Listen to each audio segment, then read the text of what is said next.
Bienvenue sur Africa 24, voici les titres de l'actualité. Au Burkina Faso, les candidats à l'élection présidentielle battent campagne. Focus dans ce journal sur Bénéwendé Stanislas Sankara, candidat par 2 fois malheureux aux présidentielles de 2005 et 2010. Contestation de l'opposition au Niger. Ce mercredi, 34 députés ont déposé une requête de mise en accusation du chef de l'État nigérien, Mamadou Issoufou, pour haute trahison. Et le président Teodoro Obiang-Nguema Basogo, candidat à sa succession. L'annonce a été faite ce jeudi à Bata. Le chef de l'État équato-guinéen représentera ainsi son parti, le PDGE, à la présidentielle de 2016. Bénéwendé Stanislas Sankara entame sa 3e campagne présidentielle et c'est une campagne que le candidat des sankaristes veut de proximité avec pour thèmes principaux la lutte contre la pauvreté et l'accès à l'éducation. Les précisions de Wendiam Valentin Compaoré. Bénéwendé Stanislas Sankara ou la Renaissance burkinabé. Cet avocat et farouche opposant du régime déchu de Blaise Compaoré a fait l'option de sillonner les villes et campagnes à la rencontre des populations. À travers un discours en langue locale, ce candidat investi sur la bannière des partis sankaristes tente de séduire son public.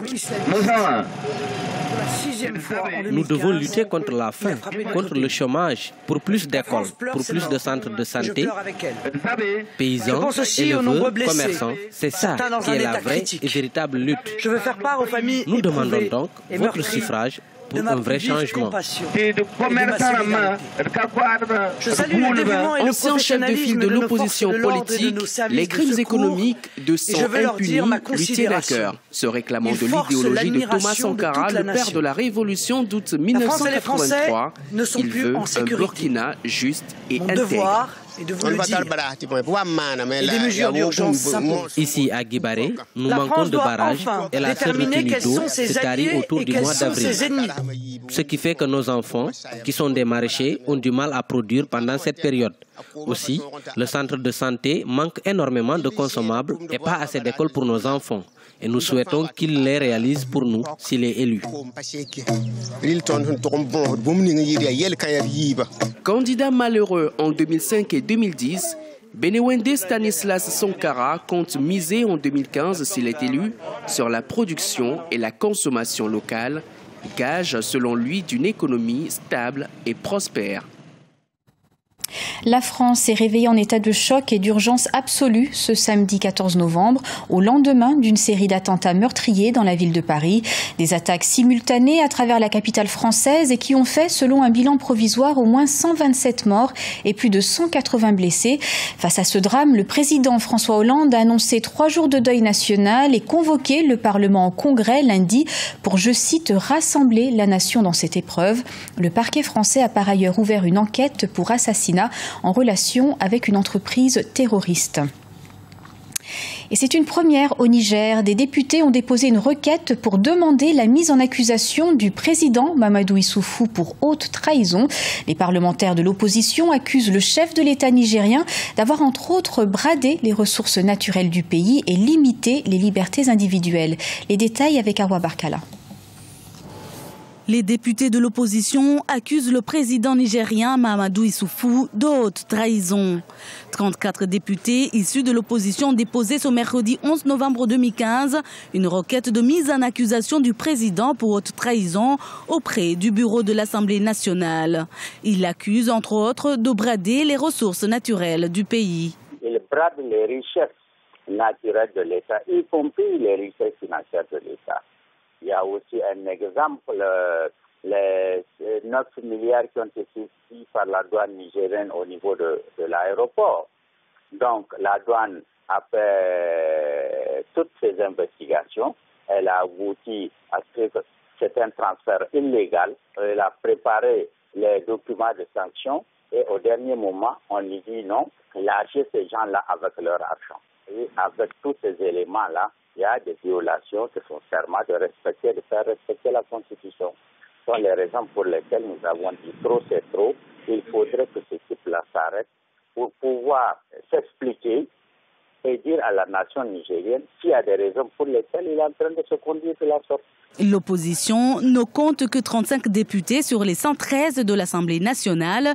Si la requête est déclarée recevable, elle risque donc de ne pas aboutir puisque les 2/3 des députés sont de la majorité présidentielle. Nous avons au Niger une majorité qui se renforce de jour en jour. Plus on avance vers les élections, plus notre majorité se renforce. Et notre majorité se renforce au niveau du Parlement parce que leur opposition s'effrite.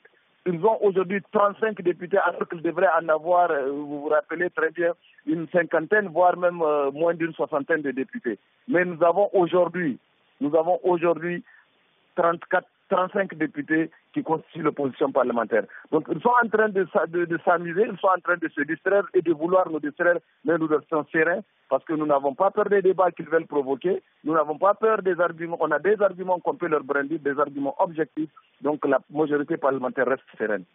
Selon la majorité, il n'existe aucun texte de procédure qui permet aux députés de mettre en accusation le président de la République.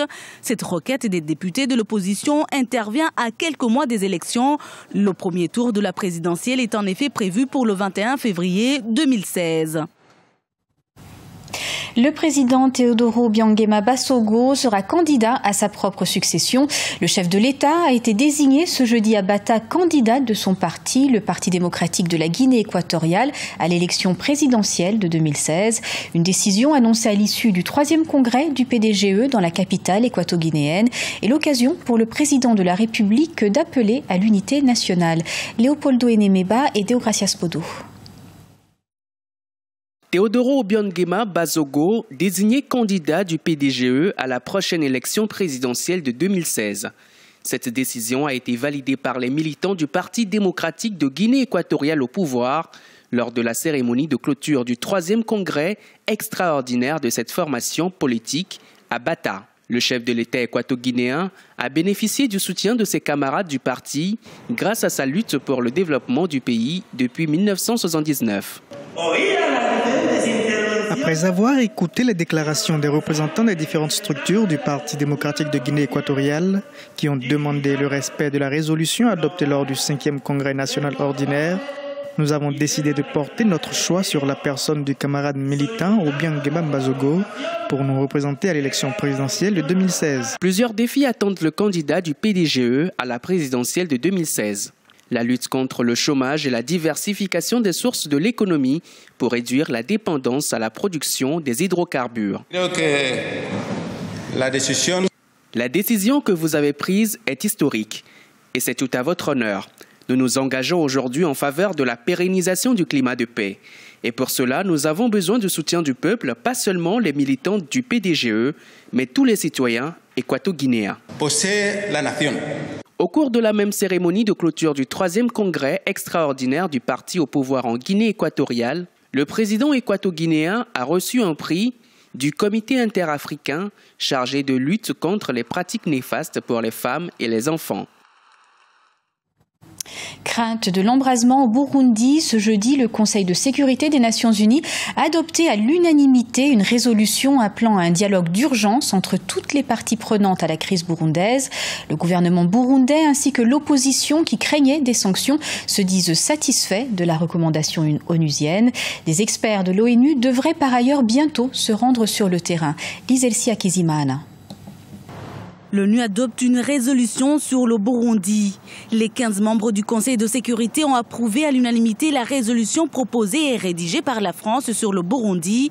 Dans le texte, la résolution exige entre autres que l'opposition et le gouvernement se rencontrent d'urgence et que les autorités burundaises acceptent une médiation régionale. D'abord, c'est une bonne résolution qui va dans le sens de ce que le gouvernement avait toujours dit, qui va dans le sens de la politique intérieure du gouvernement burundais, qui n'a jamais été contre le dialogue, qui est toujours ouvert au dialogue et qui a toujours dit que le dialogue concerne les Burundais à la fois de l'intérieur et de la diaspora, hormis ceux et celles qui sont poursuivis par la justice pour avoir trempé dans des troubles qui ont endeuillé à plusieurs reprises notre pays. La plupart de ceux qui sont considérés comme des putschistes se retrouvent au sein du Sénarède, Conseil national pour le respect de l'accord d'Arusha et de l'état de droit au Burundi.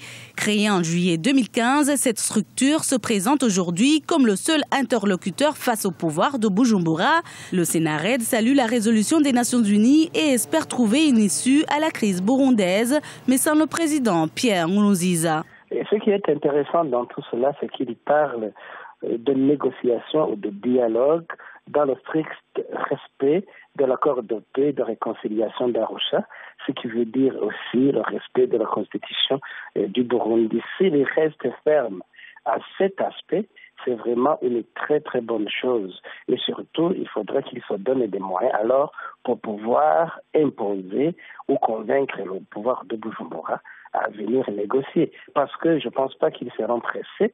Le Burundi est plongé dans une crise sociopolitique depuis avril 2015 après l'annonce de la candidature du président Pierre Nkurunziza en troisième mandat. Sa réélection n'a pas mis fin aux protestations et plusieurs heurts s'en sont suivis entre les jeunes des quartiers contestataires et la police. Depuis avril 2015, plus de 200 personnes ont déjà perdu la vie et plus de 200 000 se sont réfugiés dans les pays voisins. C'était le journal de la rédaction. Nous vous remercions de votre fidélité. Retrouvez dans quelques instants une nouvelle édition de l'information.